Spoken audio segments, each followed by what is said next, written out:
Perdebatan sengit dan perang antara kubu Prabowo dan kubu Anies mulai terasa panas. Gerindra mengungkap soal kesepakatan Anies tidak akan nyapres kalau Prabowo nyapres. Yang kedua digulirkan oleh Erwin Aksa, politisi Golkar yang menyebutkan Anies punya utang ke Sandiaga Uno sebesar 50 miliar ketika mereka maju sebagai cagup dan cawagup di Pilkada DKI Jakarta. Perang antara kubu Prabowo dan kubu Anies sudah dimulai. Tahun 2023 sebagai ajang perang politik dimulai memang sudah diprediksi akan terjadi. Setidaknya ada 3 poros yang sudah tampak, poros Anies, poros Prabowo, dan poros PDI Perjuangan. Kali ini yang sudah melakukan pemanasan adalah kubu Anies dan kubu Prabowo. Yang pertama, mengungkit soal perjanjian Anies dan Prabowo. Dalam perjanjian itu disebutkan, Anies tidak akan nyapres bila Prabowo nyapres. Ada 2 sumber video yang berbeda. Pertama, video wawancara Anies dengan Najwa Shihab. Yang kedua, ketika Anies diwawancarai oleh Kumparan. Lalu sumber yang ketiga adalah pernyataan Sandiaga Uno di kompas.com yang mempertegas titik terang kesimpang siuran penafsiran. Menurut Sandi, perjanjian masih berlaku sampai saat ini. Itu artinya masih berlaku sampai Pilpres 2024. Sedangkan dalam wawancara dengan Kumparan, pernyataan Anies bisa ditafsirkan agak berbeda. Penafsiran itu bisa seperti ini. Dalam soal janji Anies tidak akan nyapres bila Prabowo nyapres, perjanjian dibuat pada tahun 2016 menjelang Pilkada DKI Jakarta tahun 2017, tepatnya bulan September 2016, saat pendaftaran Anies dan Sandi ke KPUD Jakarta. Begitu kan, kata Sandiaga Uno. Perjanjian soal copras-capres ini sangat mungkin dibuat karena Prabowo pernah dikecewakan oleh PDIP di perjanjian batu tulis yang berbunyi Megawati akan mendukung Prabowo sebagai capres di Pilpres 2014. Namun kenyataannya PDIP mengusung Jokowi sebagai capres dan mengakibatkan PDIP berhadap-hadapan dengan Gerindra. Alasan yang kedua, soal adanya perjanjian ini adalah di tahun 2014 Anies sudah tertarik menjadi capres dan mendaftarkan diri di konvensi capres di Partai Demokrat. Boleh jadi kedua alasan tadi sebagai salah satu bentuk kekhawatiran Prabowo karena posisi Gubernur DKI Jakarta memang berpotensi mendapat popularitas dan elektabilitas yang tinggi sehingga posisi Gubernur DKI dapat dikatakan sebagai jalan mudah untuk maju sebagai capres. Kembali soal perjanjian antara Anies dan Prabowo.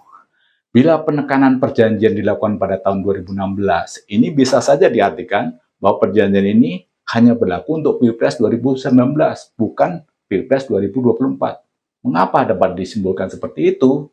Ya, karena adanya presiden yang terjadi saat Jokowi menjadi Gubernur DKI Jakarta. Jokowi maju sebagai capres di Pilpres 2014. Padahal Jokowi saat itu masih menjabat sebagai Gubernur DKI Jakarta periode 2012-2017.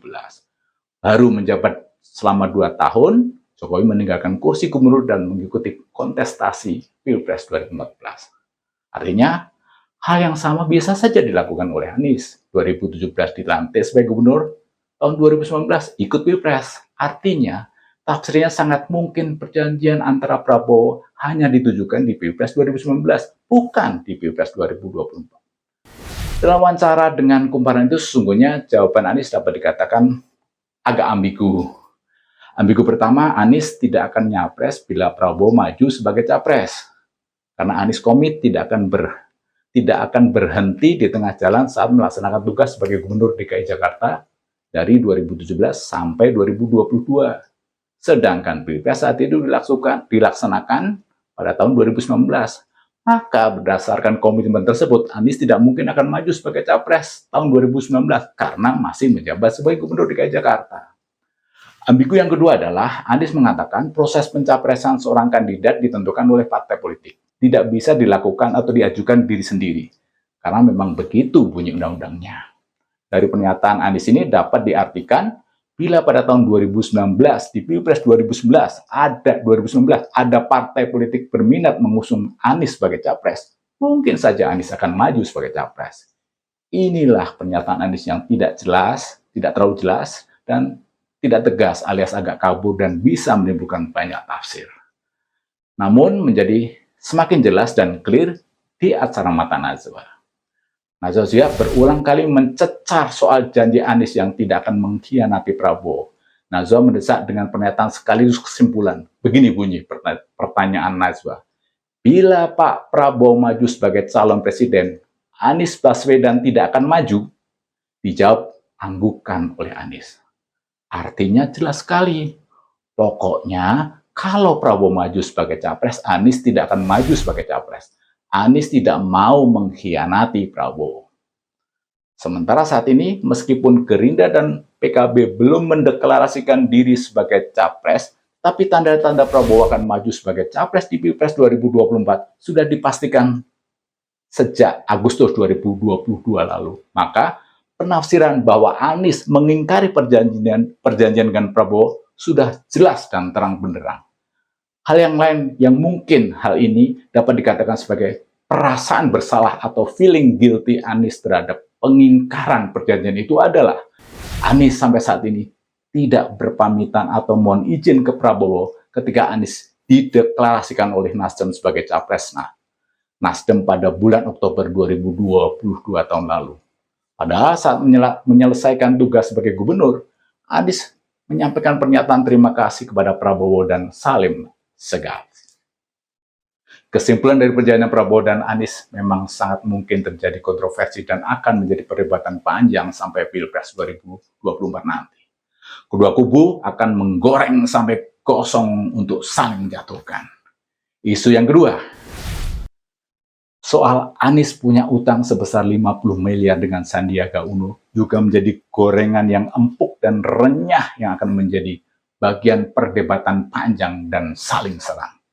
Dalam wawancara di channel Akbar Faisal Unsensor, Erwin Aksa mengatakan Anies membuat perjanjian utang piutang dengan Sandiaga Uno sebesar 50 miliar yang sampai saat ini belum dilunasi.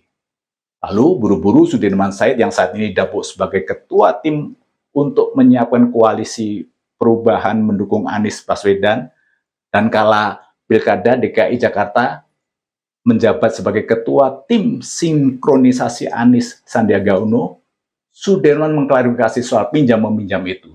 Sudirman mengatakan perjanjian utang piutang tidak berlaku bila Anies dan Sandi menang di Pilkada DKI Jakarta.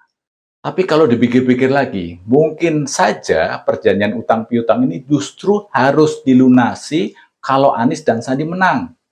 Karena kalau kalah, kan Anies bisa saja mengelak. Bayar utangnya pakai apa? Nah, kalau menang, kan ada gaji gubernur, ada tunjangan gubernur, dan ada biaya operasional gubernur. Gaji pokok dan tunjangan totalnya saja 8 jutaan rupiah sebulan. Dan biaya operasional atau istilahnya biaya penunjang operasional atau BPO per bulan itu antara 3 miliar sampai 8 miliar. Dengan penghitungan 0,15% dari PAD atau pendapatan asli daerah. Nah, dengan gaji ditambah tunjangan, ditambah biaya penunjang operasional dalam sebulan seorang gubernur DKI Jakarta bisa mengantongi penghasilan antara 3 sampai 8 miliar. Uang sebesar itu selama 5 tahun tentu dapat digunakan untuk melunasi utang sebesar 50 miliar. Kalau kalah, ya kecil kemungkinan mempunyai penghasilan 8 miliar dalam sebulan. Tapi namanya juga politik. Politik itu adalah ilmu goreng-menggoreng isu, menggiring opini, bantah-membantah, saling menjatuhkan lawan. Soal utang piutang 50 miliar Anies ke Sandiaga Uno dan janji Anies tidak akan nyapres kalau Prabowo maju sebagai capres akan menjadi bahan gurih renyah untuk saling serang dan saling menghabisi.